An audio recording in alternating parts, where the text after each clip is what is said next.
Eu sou Mário Persona e essas são as respostas que eu dei aos que me perguntaram sobre a Bíblia.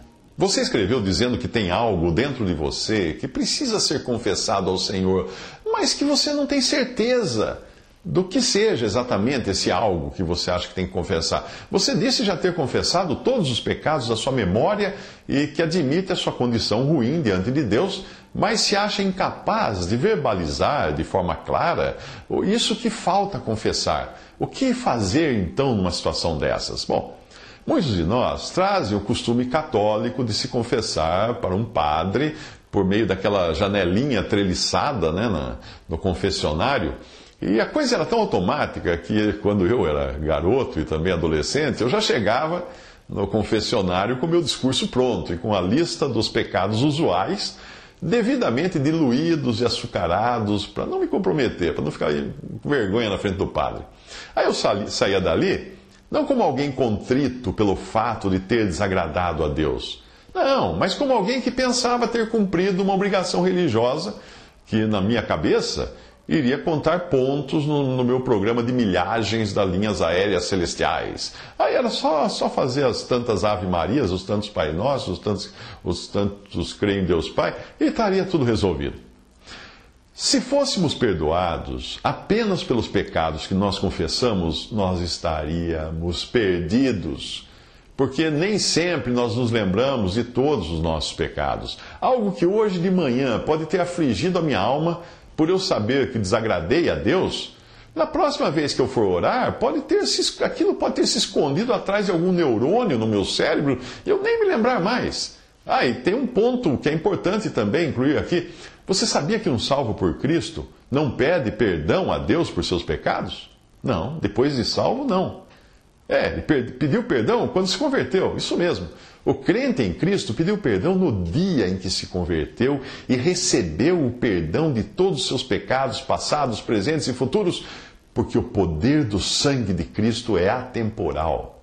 Ele não limpou apenas os pecados que você cometeu até o dia da sua conversão, mesmo porque você nem existia quando aquele sangue precioso foi derramado. Cristo levou ali na cruz, sobre ele, os pecados de todos os que no passado antes de Cristo, no presente daquele dia de Cristo e que depois viriam a existir, todos os que creram que Deus enviaria um cordeiro inocente para pagar pelo culpado, isso do passado antes de Cristo, e também que Cristo levou os pecados de todos os que depois creriam nele, que isso já como tendo acontecido, como é o nosso caso, e nós cremos hoje numa cruz no particípio passado. Então é como se os antigos crescem num sacrifício futuro e nós cremos num sacrifício passado. Mas é um sacrifício só, o mesmo que com o sangue de Cristo purifica os pecados de todos os pecadores. Os pecadores salvos por Cristo, os que creem em Jesus como Salvador. Se você está surpreso com a minha afirmação de que o crente não deve pedir perdão dos seus pecados depois de ter se convertido, experimente procurar então, em algum lugar, a partir de Atos dos Apóstolos, algum salvo por Cristo pedindo perdão a Deus ou sendo instruído pelas epístolas dos apóstolos a pedir perdão a Deus pelos seus pecados. O que nós temos, isso sim, é a instrução para confessarmos os nossos pecados. Isso é diferente.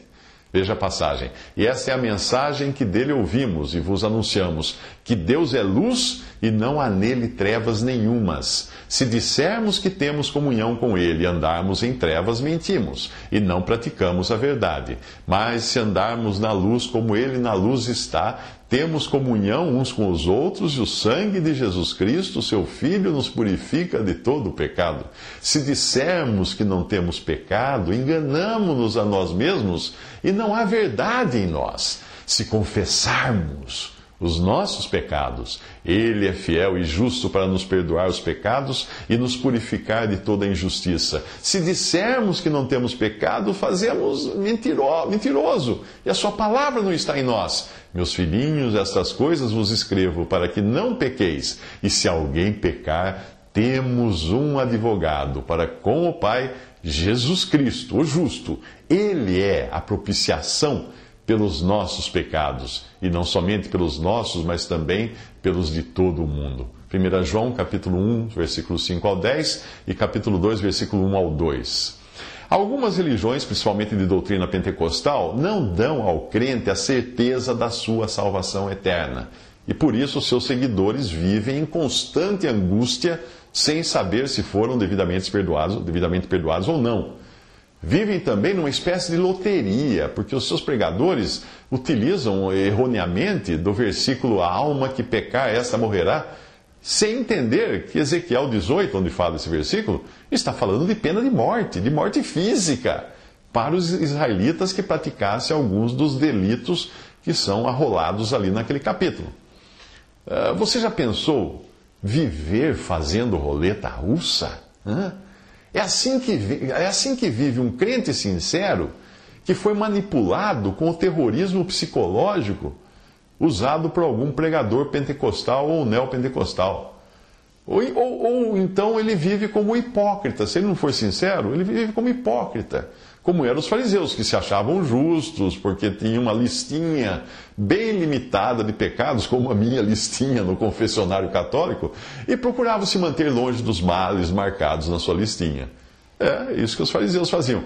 Alguns mercadores da fé, esses mercenários que você encontra na televisão pedindo dinheiro a todo momento, eles tentam ameaçar um cristão salvo por Cristo com bobagens do tipo maldição familiar, mantendo os seus escravos, porque são escravos deles, debaixo do seu controle e dependentes da sua dose diária de manipulação mediante um preço. Pode ser pago em dinheiro, cheque ou cartão.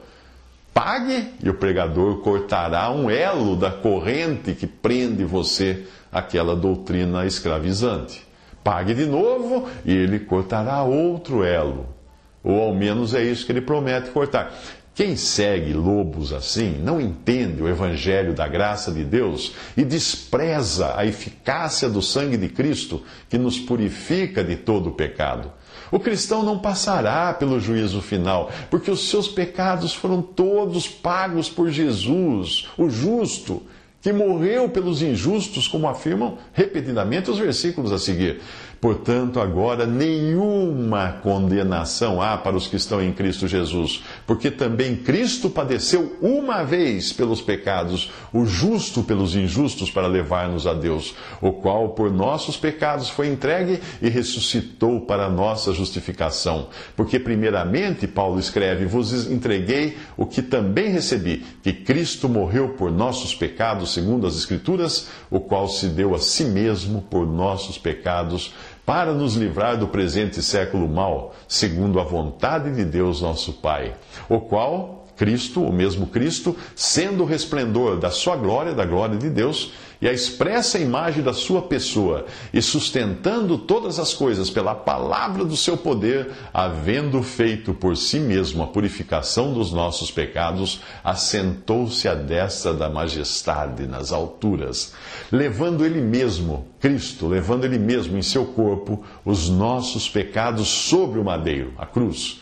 para que, mortos para os pecados, pudéssemos viver para a justiça, e pelas suas feridas fosse sarados. Se confessarmos os nossos pecados, Ele é fiel e justo para nos perdoar os pecados e nos purificar de toda injustiça. E Ele é a propiciação pelos nossos pecados, e não somente pelos nossos, mas também pelos de todo o mundo. E bem sabeis que Ele se manifestou para tirar os nossos pecados, e nele não há pecado. Nisto está o amor, não em que nós tenhamos amado a Deus, mas em que Ele nos amou a nós, e enviou seu Filho para propiciação pelos nossos pecados.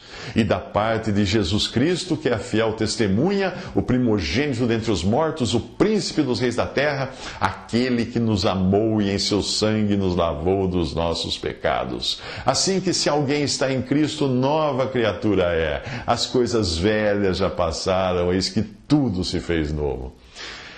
Esse pupurri de versículos que eu fiz, você encontra em Romanos 8, eu não vou nem citar aqui, que é muita coisa, Romanos 8, 1 Pedro 3, Romanos 4, 1 Coríntios 15, Gálatas 1, Hebreus 1 e etc.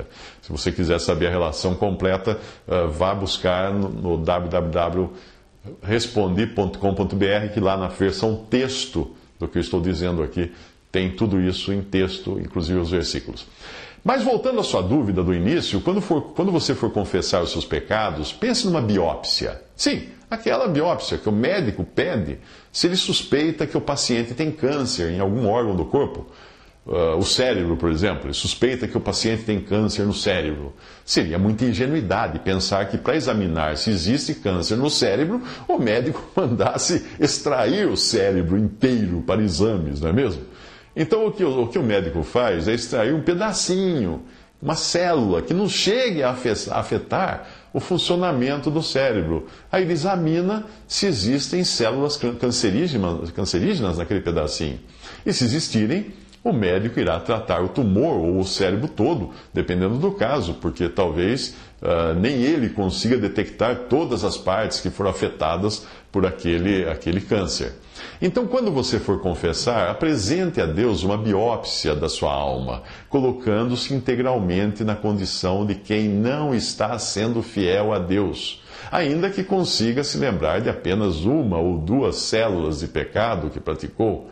Deus irá entender muito bem que você está contrito e triste por ter desagradado a Ele. Será a promessa de Deus que passará a valer a você, a promessa da palavra de Deus que Ele faz em 1 João 1,9 e também no Salmo 32, 4, 6. Agarra essa promessa. Se confessarmos os nossos pecados, Ele é fiel e justo para nos perdoar os pecados e nos purificar de toda a injustiça. E no Salmo, os sentimentos de Davi. Enquanto calei os meus pecados, envelheceram os meus ossos pelos meus constantes gemidos todo dia, porque a tua mão pesava dia e noite sobre mim, e o meu vigor se tornou em sequidão de estio. Confessei-te o meu pecado, e a minha iniquidade não mais ocultei. Disse, confessarei ao Senhor as minhas transgressões, e tu perdoaste a iniquidade do meu pecado. Sendo assim, todo homem piedoso te fará súplicas em tempo de poder encontrar-te.